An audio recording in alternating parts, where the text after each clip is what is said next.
spacefaring nation, and we proved that we can launch from our own soil. And from then, you see the LVM-3, the payload capability got enhanced from SLV-3 to LVM-3. Before SLV-3, we had Rohini rockets, where tiny rockets were there, where small experimental payloads were launched from Tumba Equatorial Launch Pad. And then onwards, actual launch vehicle has come. We were launching from our own Sriharikota. And LVM-3 is the heaviest launch vehicle where Chandrayaan-3 got launched and injected into a precise orbit. This LVM-3 is a launch vehicle which can deliver the satellite. 410 kg of satellite can be delivered in a GTO orbit. As you all know, there are several orbits. You may be knowing low Earth orbit, geosynchronous orbit, then medium Earth orbit, then interplanetary missions. Like that, there are so many orbits. Orbit means you all know, if you just put an object into the space, what will happen?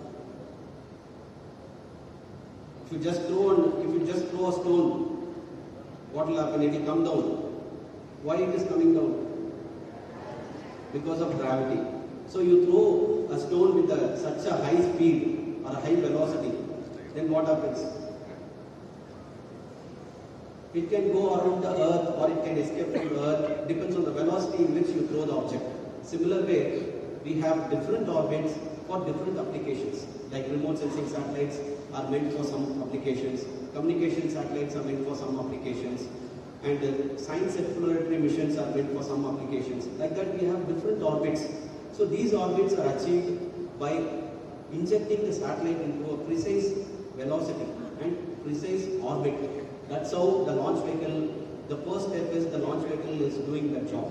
So PSLV has some capability, GSLV has some capability, LVM-3 has some capability. LVM-3 is the heaviest one, 4-ton satellite it can carry into GTO, that is geosynchronous transfer orbit, and PSLV is mainly meant for a low Earth orbit. As well, it has a capability to inject into a GTO. Next slide. So coming to where I am coming from. I am coming from a center called URSC, UR Satellite Center. He is again a visionary. He was a founder of the Satellite Center, where right now we started with the humble beginning from Penia 1972 at Bangalore, and we started with a small satellite development center, and now it has grown big. And now if you can see the center portion, that is where the campus, our campus entry, and we do end-to-end design, development, realization of a satellite, all kinds of satellites. In the next slide, I am going to tell you about what all the kinds of satellites we have. So all these satellites, design, development, realization, and finally the satellite is rolled out from this center to Sriharikota for a launch.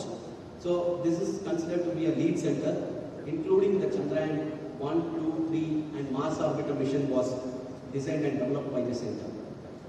And we also have a campus at Marathalli, because we don't have, we have to expand, because day by day our satellites production is getting enhanced.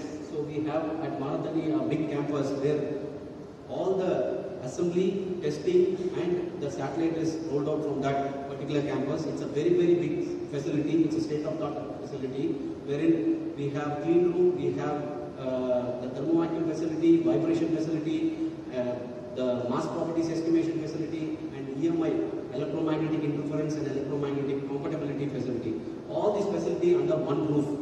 That is how the ISEC campus has come in 2006, and our Chandrayaan-3 is again got assembled in that facility. Next. So coming to the different types of satellites and also different applications. So communications, all of you are aware. Now right now the mobile phones are there, and you are watching TV, you are conducting a live program. All those things are happening through the communication satellites. The satellites, sometimes ago, why the space is important for the common man was questioned.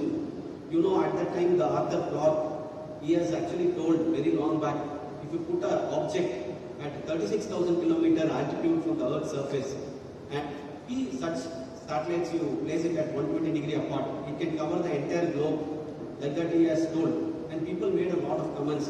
What is that he is talking about? We have plenty of problems in Earth. What is that we have to go to space, and what we are going to do by putting an object at 36,000 kilometer?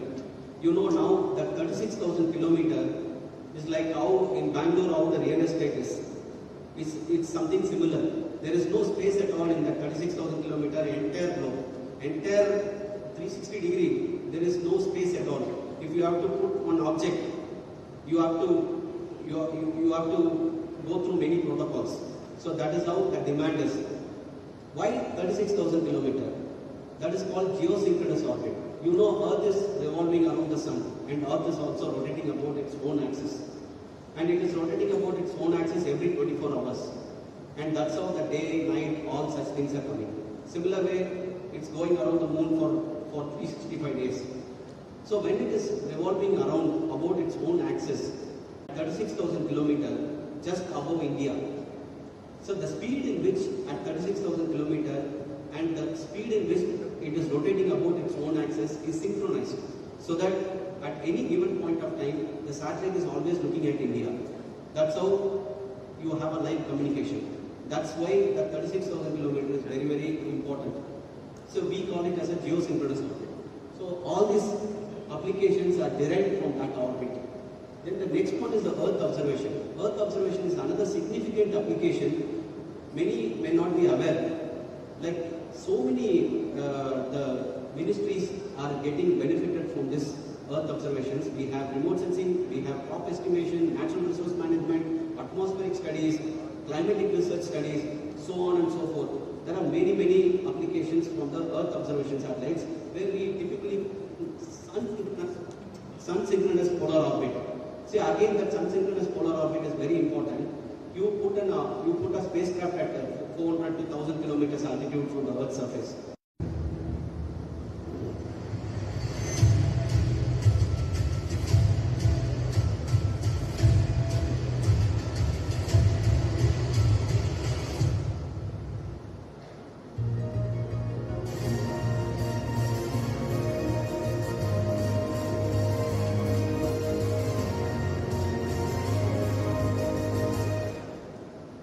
The Chandrayaan-3 spacecraft consists of a propulsion module and a lander module with a rover accommodated inside the lander.